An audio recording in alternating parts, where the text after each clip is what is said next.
So here I'm cleaning the block, and I'm using a few different things to do this. I'm using PB Blaster WD-40 to kind of like loosen up that grit on there, and I'm using a razor blade, and then I'm going back over it with brake clean, wiping it off with a clean shop rag. Then I'm just kind of doing that over and over again until I feel confident that the engine block is clean enough to proceed with the gasket installation.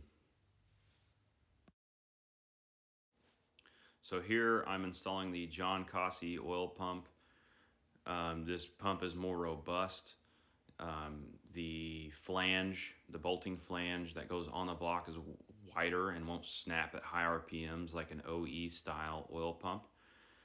It came with ARP studs and ARP nuts.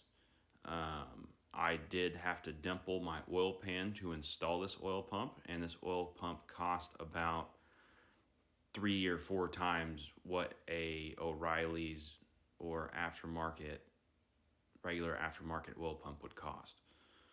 But I think it's going to be worth it. So we should see what happens in the future.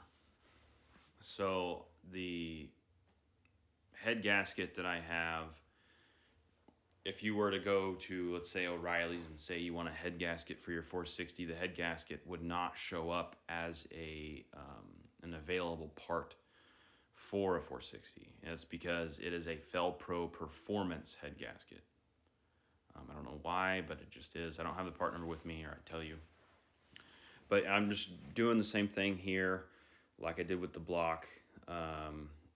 Spray it down with some PB Blaster or some WD-40 to kind of loosen up that carbon buildup.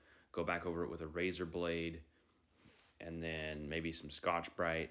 And once I felt like I needed to wash everything off, I'd hit it with brake clean, wipe it down with a clean rag, and then kind of do it again with the PB Blaster and a razor blade, or the PB Blaster and a Scotch-Brite pad. People are going to tell you different things about how to clean a head, but this is my head, this is my engine, this is my build, and I'm going to do it my way. Thank you for watching, and have a good day.